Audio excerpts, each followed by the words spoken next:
नमस्कार दोस्तों, Maurya career point में आप सभी का स्वागत है। दोस्तों आज का जो हमारा टॉपिक रहेगा वो होगा दाब यानी कि प्रेशर।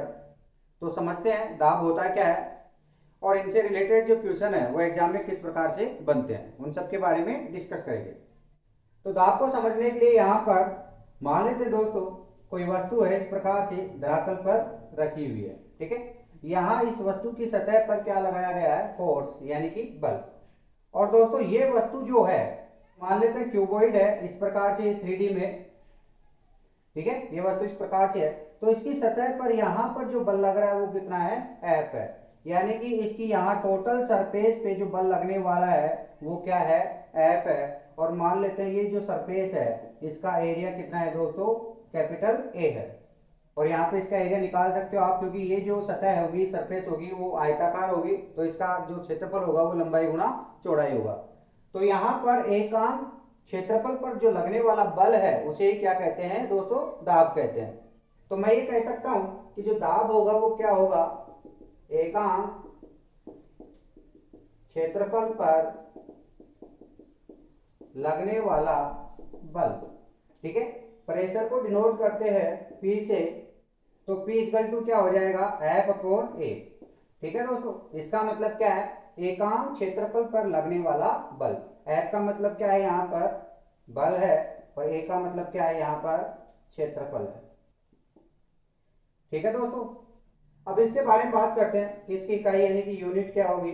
तो इसकी इकाई आप बना सकते हो किस प्रकार से, यहाँ पर जो फोर्स की इकाई होती है वो क्या होती है, न्यूटन।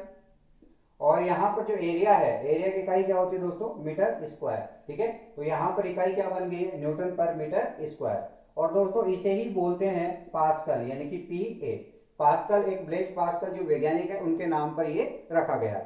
तो पास्कल जो है वो वैज्ञानिक इकाई है और न्यूटन पर मीटर स्क्वायर क्या है, ऐसा यूनिट है। दोनों की वैल्यू आपस में बराबर होगी। और अगर बात करें यहाँ पर विमा के बारे में यानी कि डायमेंशन के बारे में, तो इसकी विमा आप बता सकते हो किस प्रकार से। यहाँ जो न्यूटन है, न्यूटन की विमा क्या होती है, m1 l1 t minus two. ये तो हो गई दोस्तों न्यूटन की विमा। यहाँ पर मीटर स्क्वायर बटे में है, मीटर क्या है, लेंथ है, तो बटे में लिख सकता हूं मैं l स्क्वायर, ठीक है। यहाँ पर l से l कैंसिल हो जाएगा तो एक l बचेगा, ऊपर जब जाएगा तो इसकी पावर -1 हो जाएगी। तो इसको मैं लिख सकता हूँ m1 l minus 1 t minus two. तो ये इसकी क्या हो जाएगी दोस्तों, विमा हो जाएगी। और अगर बात करें अदिश राशि है सदिश राशि है, तो दोस्तों हमेशा ध्यान रखना जो दाब है वो कैसी राशि है, अदिश राशि है, यानी कि स्केलर क्वांटिटी है, ठीक है। तो ये तो बात हुई यहाँ पर दाब के बारे में कि दाब होता है क्या है, एकांक क्षेत्रफल पर लगने वाला बल।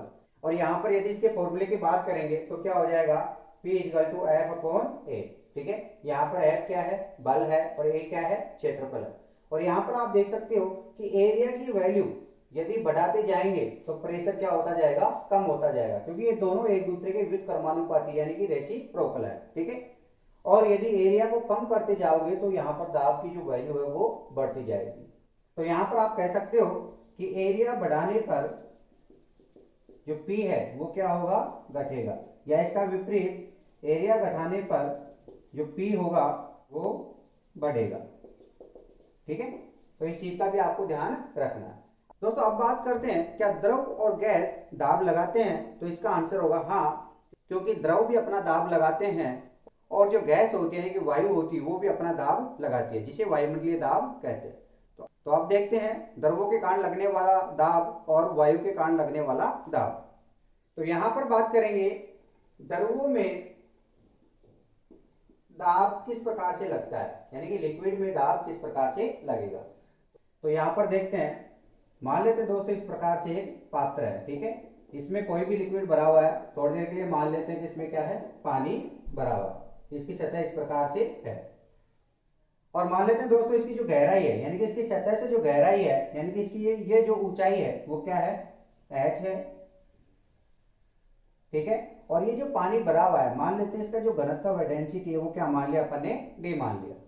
और यहां पर सतह से h ऊंचाई पर जो बिंदु होगा, यानी कि इसके तल में जो स्थित होगा, मान लेते हैं यहाँ बिंदु क्या है, a है। तो इसके बिंदु a पर जो लगने वाला दाब है जिसका नाम कह दे दिया PA, यानी कि प्रेशर एट पॉइंट A, ठीक है। तो यहां पर प्रेशर अपने को फाइंड करना है, वो क्या होगा, तो यहाँ पर जो प्रेशर होगा पी ए, उसकी वैल्यू क्या होगी, एच डी जी।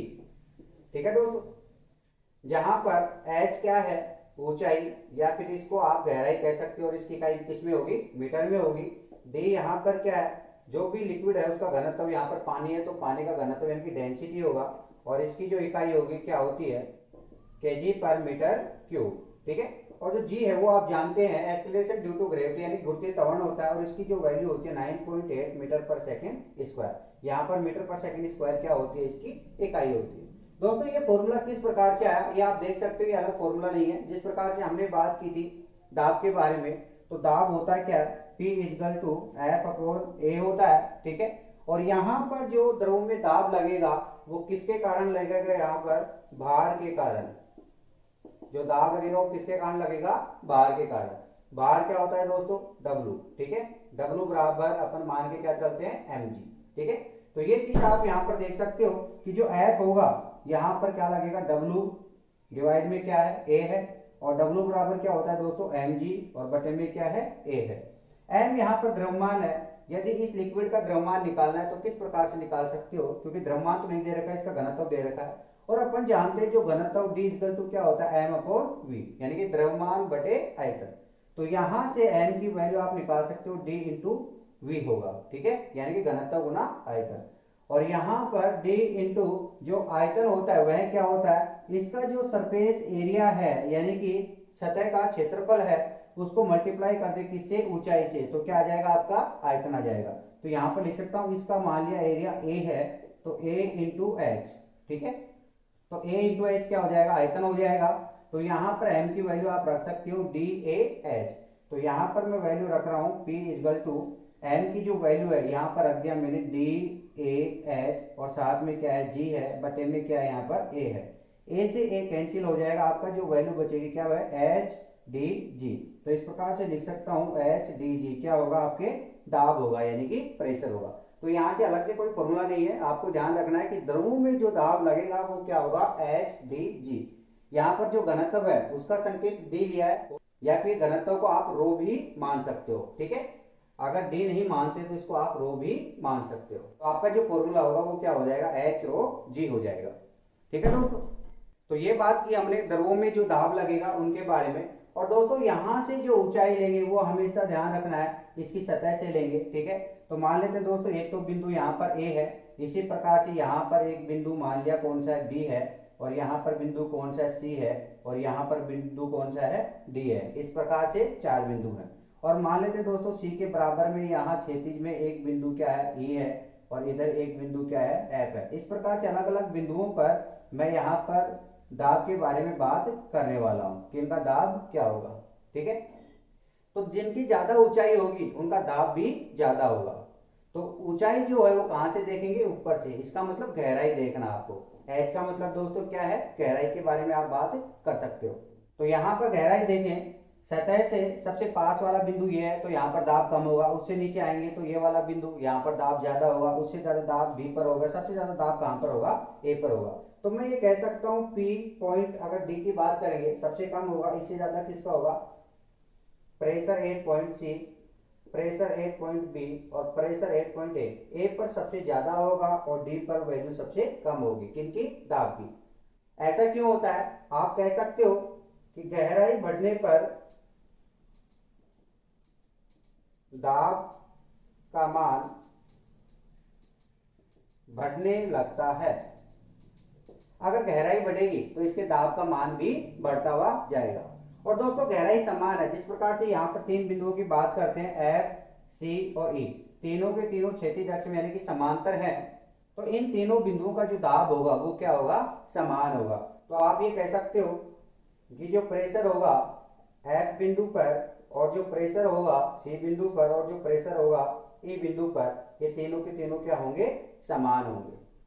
और दोस्तों ऐसा क्यों होता है, क्योंकि क्षैतिज तल में जितने भी बिंदु होते हैं उन सबका जो दाब है वो समान होता है। ऐसा किसने कहा था, पास्कल ने। तो यहाँ पर पास्कल के नियम भी आते हैं, पास्कल्स लॉ। अगर हम बात करेंगे पास्कल्स लॉ के बारे में, यानी कि जो पास्कल के नियम होते हैं उसमें प्रथम नियम अगर आप बात करोगे तो यही होता है कि क्षैतिज अक्ष में, अगर क्षैतिज अक्ष की बात करें यानी कि हॉरिजॉन्टल में, जितने भी बिंदु है यानी कि सभी बिंदुओं पर जो दाब होगा वो क्या होगा दोस्तों, समान होगा। ठीक है, ये पास्कल का कौन सा नियम है, प्रथम नियम है।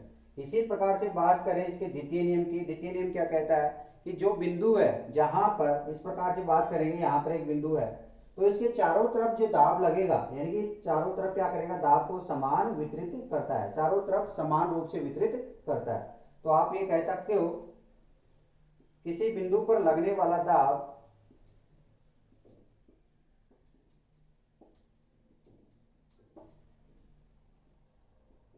उसको सभी दिशाओं में समान रूप से क्या करेगा, वितरित करेगा, समान रूप से उनको डिवाइड करेगा। ये क्या होता है, पास्कल का सेकंड लॉ होता है। ठीक है, तो इसके अनुसार हमने देखा पास्कल के नियम के अनुसार कि जो क्षैतिज में सभी बिंदु हैं वहां पर आपके जो दाब होंगे सभी के सभी वो क्या होंगे, समान होंगे। ठीक है, ये क्या होता है पास्कल का प्रथम नियम। और जो बिंदु जहां पर दाब लग रहा है वह चारों दिशाओं में यानी कि सभी दिशाओं में दाब को बराबर बराबर यानी कि समान मात्रा में वितरित करता है। यह पास्कल का द्वितीय नियम होता है। और दोस्तों पास्कल के नियम पर आधारित जो मशीनें बनाई गई, जो उपकरण बनाए गए उनको कहते हैं हाइड्रोलिक मशीनें। यदि पास्कल के नियम पर आधारित एग्जाम्पल की बात करें कौन कौन से उपकरण बनाए तो आप कह सकते हो इनमें क्या होगा, हाइड्रोलिक जो ब्रेक होते हैं गाड़ियों में, ठीक है, वो भी किसका एग्जाम्पल है, यहाँ पर पास्कल नियम पर आधारित है। इसी प्रकार से बात करें हाइड्रोलिक प्रेस और हाइड्रोलिक लिफ्ट, ये सभी के सभी जो हाइड्रोलिक होते हैं वो किस नियम पर आधारित होते हैं, यहाँ पर पास्कल के नियम पर आधारित होते हैं। ठीक है, और दोस्तों यहां पर कई बार क्वेश्चन पूछा जाता है कि दाब बढ़ाने पर क्या होता है, दाब बढ़ाने पर उसका जो गलनांक है वह कम होगा या ज्यादा होगा या फिर स्थिर ही रहेगा। तो आपका जो क्वेश्चन इस प्रकार से पूछा जा सकता है कि दाब बढ़ाने पर गलनांक क्या होता है, कम होता है या फिर ज्यादा होता है या फिर स्थिर रहता है। ठीक है, तो इसके बारे में बात कर लेते हैं। दोस्तों ये निर्भर करता है जो द्रव होते हैं उनकी प्रकृति पर कि उनकी प्रकृति कैसी है। क्योंकि जो द्रव होते हैं कुछ इस प्रकार से होते हैं यदि उनको गर्म किया जाए तो वो फैल जाते हैं यानी कि उनका आयतन बढ़ जाता है। कुछ द्रव ऐसे होते हैं जिनको गर्म करने पर सिकुड़ जाते हैं यानी उनका आयतन कम हो जाता है। तो इन द्रवों पर निर्भर करता है कि उनका गलनांक जो है वो घटेगा या फिर बढ़ेगा। गलनांक क्या होता है दोस्तों, गलनांक जो होता है वह ऐसा टेम्परेचर होता है जिस पर कोई भी ठोस द्रव अवस्था में बदल जाए यानी कि पिघलना, गलना स्टार्ट हो जाए। ठीक है, उसे क्या कहते हैं, गलनांक। तो बात करें ऐसे पदार्थों की जिस प्रकार से मोम, घी, ये ऐसे पदार्थ होते हैं यदि इनको तापमान दिया जाए यानी कि गर्म किया जाए तो इनका आयतन बढ़ता है यानी कि इनको गर्म करने पर आयतन बढ़ता है। ठीक है, तो ऐसे पदार्थ जिनको गर्म करने पर इनका आयतन बढ़ता है तो यहां पर दाब बढ़ाने पर क्या होगा, इनका गलनांक क्या होगा, बढ़ेगा यानी कि ज्यादा होगा। तो यहां पर इन पदार्थों का जो गलनांक है वहां पर लिख सकता हूं क्या होगा, बढ़ेगा। ठीक है, और इनके अलावा कुछ पदार्थ ऐसे होते हैं जैसे बर्फ, यह एक धातु होती है जिसका नाम क्या होता है, बिस्मिथ। ये ऐसी धातुएं होती हैं जिनको गर्म करेंगे तो इनका आकार सिकुड़ेगा यानी कि इनका आयतन कम होता है। क्योंकि बर्फ के बारे में बात किया जाए तो बर्फ को पिघलाने के बाद में उसका आयतन कम हो जाता है। इसका मतलब बर्फ का आयतन पानी की तुलना में कम होता है और इसी कारण से जो बर्फ है वो पानी में आसानी से तैर पाती है। ठीक है, तो ऐसे पदार्थों के लिए यदि दाब बढ़ाएंगे तो गलनांक क्या होगा, घटेगा। ठीक है, तो अगर आपसे क्वेश्चन पूछा जाए कि दाब बढ़ाने पर गलनांक बढ़ेगा या कम होगा तो ये डिपेंड करेगा पदार्थों की प्रकृति पर। यदि पदार्थ ऐसे हैं जिनका आयतन बढ़ता है तो वहां पर उनका गलनांक भी बढ़ेगा, और ऐसे पदार्थ हैं जो तापमान देने पर यानी गर्म करने पर जिनका आयतन कम होता है तो वहां पर गलनांक भी कम होगा। ठीक है दोस्तों, तो इस प्रकार से आपके एग्जाम में क्वेश्चन पूछे जा सकते हैं। अब बात करते हैं वायु के कारण जो दाब लगता है जिसे कहते हैं वायुमंडलीय दाब यानी कि एटमॉस्फेरिक प्रेशर। तो वायुमंडलीय दाब के बारे में डिस्कस करते हैं। तो यहाँ पर देखते हैं वायुमंडलीय दाब यानी कि एटमॉस्फेरिक प्रेशर। सबसे पहले तो ये देखते हैं कि जो वायुमंडलीय दाब होता है वो किसके कारण लगता है, मतलब ये जो दाब लगेगा वो किसके कारण लगेगा, वायु के कारण। तो वायु के कारण जो दाब लगेगा वो क्या कहलाएगा, आपके वायुमंडलीय दाब। और दोस्तों वायुमंडलीय दाब की जो खोज है यानी कि इसको डिस्कवर किसने किया था, उस वैज्ञानिक का नाम क्या है, वॉन ग्यूरिक। यानी वॉन ग्यूरिक ने इसको डिस्कवर किया था। कई बार एग्जाम में ये क्वेश्चन पूछ लिया जाता है। और यहां पर वायुमंडलीय दाब को मापने का जो उपकरण है, इसको मापने का यानी कि जो डिवाइस है वो कहलाता है आपकी बैरोमीटर।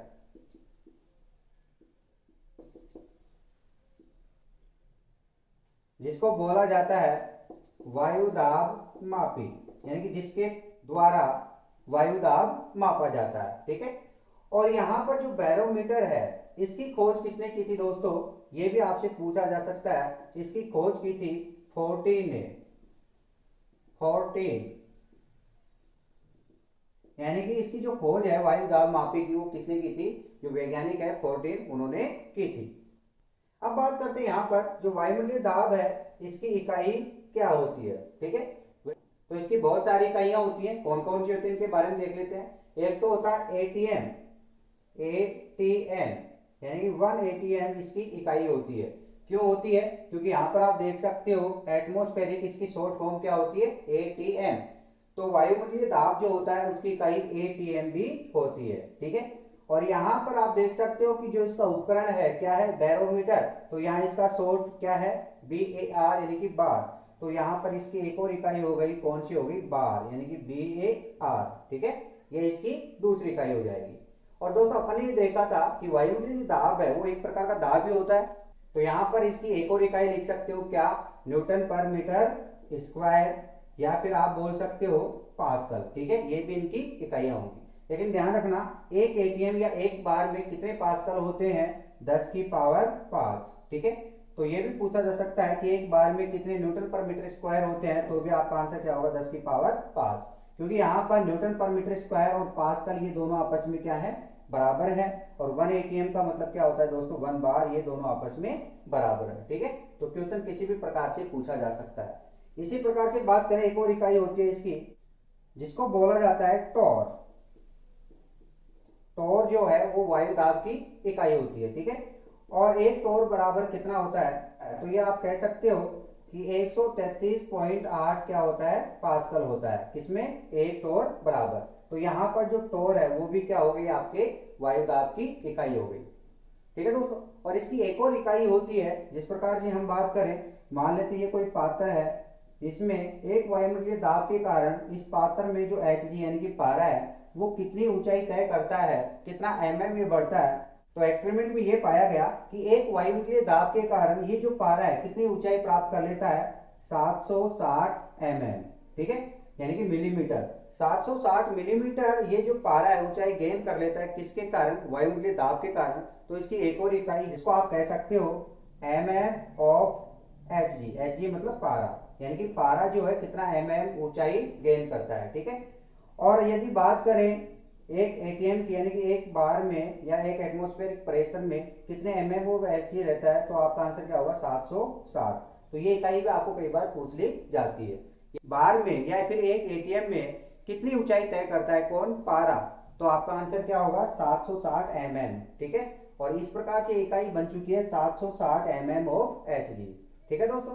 तो यहाँ पर कितनी इकाइयां हो चुकी है इनके बारे में आप देख सकते हो। तो यहाँ पर आपको क्लियर हो गया होगा कि वायुमंडलीय दाब किसके कारण लगता है, वायु के कारण लगता है। और वायुमंडलीय दाब की जो खोज है वो किसने की थी, वॉन ग्यूरिक ने। ठीक है। कई बार एग्जाम में पूछ लिया जाता है। और वायुमंडलीय दाब जो होता है उसको मापने का जो उपकरण है उसका नाम क्या है, यहाँ पर बैरोमीटर है। ठीक है। या इसको हिंदी में बोलेंगे तो वायु दाब मापी होगा। और जो बैरोमीटर है इसकी खोज किसने की थी, तो आपका आंसर क्या होगा, 14 नामक वैज्ञानिक ने इसकी खोज की थी। और यदि इसकी इकाइयों के बारे में बात करें तो वायुमंडलीय दाब की कितनी इकाइयां होती है, आप देख सकते हो, एक एटीएम, एक बार, न्यूटन पर मीटर स्क्वायर, पास्कल, टॉर, और यहाँ पर mm ऑफ Hg। ठीक है। ये सभी की सभी यहाँ पर वायुमंडलीय दाब की इकाई है। आपसे पूछा जा सकता है एक एटीएम में कितने बार होते हैं, तो आपका आंसर क्या होगा, 1। यहाँ पर आप देख सकते हो एक एटीएम में कितना बार होता है, 1 बार होता है। यह पूछा जा सकता है एक एटीएम में कितना न्यूटन पर मीटर स्क्वायर होता है, तो आपका आंसर क्या होगा 10 की पावर 5। एक बार में कितना पास्कल होता है, तो भी आपका आंसर क्या होगा 10 की पावर 5। एक बार में या एक एटीएम में कितना एमएमओएचजी रहता है, तो आपका आंसर क्या होगा 760। ठीक है, और जो टोर है, एक टोर में कितना पास्कल होता है, तो आपका आंसर क्या होगा 133.8 पास्कल। ठीक है, या फिर आप इसकी एग्जैक्ट वैल्यू याद नहीं रखे तो इसकी अप्रोक्सीमेट वैल्यू जो होती है 133, इस प्रकार से भी इसको याद रख सकते हो। या ऐसे भी पूछा जा सकता है कि एक वायुमंडलीय दाब के कारण जो पारा है वह कितनी ऊंचाई गेन कर लेता है, तो आपका आंसर क्या होगा 760 mm यानी कि मिलीमीटर। या फिर सेंटीमीटर में पूछे तो यही आंसर कितना हो जाएगा 76 सेंटीमीटर। तो इस प्रकार से भी आपको पूछा जा सकता है। दोस्तों यहाँ पर जो बैरोमीटर है यानी कि वायु दाब मापा जाता है, इससे आप मौसम के बारे में भी पता लगा सकते हो। किस प्रकार से पता लगा सकते हो कि मान लेते हैं यहाँ पर इस प्रकार से बैरोमीटर है, इसमें क्या भरा हुआ है यहाँ पर Hg मतलब पारा भरा हुआ। तो यदि अचानक से ये पारा गिर जाता है नीचे की ओर, अचानक से आ जाता है, तो मतलब ये होता है कि मौसम जो है खराब होने वाला है और वहां पर क्या आने वाली है, आंधी या तूफान आने वाले हैं। ठीक है, कब, जब ये जो पारा है यानी कि Hg है वो अचानक से गिर जाए, अचानक गिरना। ठीक है, जब ये पारा अचानक से गिर जाएगा तो समझ जाना कि आंधी या तूफान आने की संभावना है। और जब ये पारा आराम से यानी कि धीरे धीरे गिरना स्टार्ट होता है तो वो ज्यादा खराब नहीं होगा, मतलब बारिश का मौसम रहेगा। ठीक है, तो जो मौसम है उसमें बारिश होने की संभावना रहती है। ठीक है, तो यदि ये जो पारा है वो धीरे धीरे गिरना स्टार्ट हो जाए, स्लोली स्लोली, तो यहां पर किसकी संभावना होती है, बारिश की। ठीक है, तो ये किससे पता लगेगा आपको, केवल बैरोमीटर से। और दोस्तों जो पारा है वो नीचे न गिर करके किधर की ओर जाए, ऊपर की ओर, यानी कि ऊपर की ओर चढ़ना स्टार्ट कर देता है, तो इसका मतलब है कि मौसम बिल्कुल साफ रहेगा। पारा किधर की ओर जाए, ऊपर की ओर। यदि ऊपर की ओर जाएगा इसका मतलब क्या होगा कि जो मौसम है वो बिल्कुल साफ रहेगा, साफ मौसम रहेगा। ठीक है, तो इस प्रकार से भी आपके क्वेश्चन पूछ लिए जाते हैं। एग्जाम में पूछा जाएगा कि यदि बैरोमीटर का पाठ्यांक अचानक से नीचे गिर जाए तो किस प्रकार के मौसम की संभावना होगी, तो आपका आंसर क्या होगा कि वहां पर तूफान या आंधी आने की संभावना होगी। यदि पाठ्यांक जो है वो धीरे धीरे नीचे गिरता है तो वहां पर बारिश आने की संभावना होगी। और यदि पाठ्यांक धीरे धीरे ऊपर की ओर चढ़ता है तो वहां पर जो मौसम है वो बिल्कुल साफ होने की संभावना होगी। तो इस प्रकार से बैरोमीटर का उपयोग मौसम विभाग में किया जाता है। और दोस्तों वायुमंडलीय दाब की जो एग्जांपल है वो भी आप देख सकते हो। जिस प्रकार से ऊंचाई पे धीरे धीरे जाएंगे तो वहां वायुमंडलीय दाब जो है वो बढ़ता हुआ जाएगा। तो इसलिए कहते हैं कि जब ऊंचाई पर जाएंगे तो ऊंचाई पर क्या होता है, ऊंचाई पर या पहाड़ों में यदि खाना बनाना चाहे तो खाना अच्छे से नहीं बन पाता या नहीं पक पाता। और यहाँ पर कह सकते हो कि जो दाल है वो नहीं गलती, यानी कि ऊंचाई पर जाएंगे तो आपकी जो दाल है वो नहीं गलती है। ठीक है, ये भी किसके कारण होगा, क्योंकि वहां पर वायुमंडलीय जो दाब है वो क्या हो जाता है, घट जाता है। उसके घटने के कारण वहां पर कोई भी खाना नहीं बन पाता। इसी प्रकार से जब ऊंचाई पर एरोप्लेन उड़ रहे होते हैं तो उसमें बैठे जो व्यक्ति हैं उनके नाक से खून बहना लगता है, यानी कि नक्सीर आना स्टार्ट हो जाती है, क्योंकि ऊंचाई पर वहां पर वायुमंडलीय दाब जो है वो घट जाएगा और उसके घटने के कारण से जो ब्लड है वो नाकों से आना स्टार्ट हो जाएगा। ठीक है, तो ये भी किसके कारण होता है, यहाँ पर ऊंचाई पर जाने पर वायुमंडलीय दाब घटने के कारण। इसी प्रकार से जो वायुयान में व्यक्ति बैठे हैं वहां पर किसी व्यक्ति के पॉकेट में मान लेते हैं यहाँ पर क्या है, फाउंटेन पेन है। ठीक है, तो इस पेन से अचानक से जो स्याही है यानी कि इंक है वो निकलना स्टार्ट हो जाती है। तो ये भी किसका एग्जाम्पल है दोस्तों, वायुमंडलीय दाब के घटने के कारण होता है। ठीक है, जो फाउंटेन पेन है इससे क्या निकलना, स्याही निकलना। तो इससे स्याही निकलना भी एग्जाम्पल किसका होगा, ऊंचाई पर वायुमंडलीय दाब के घटने के कारण।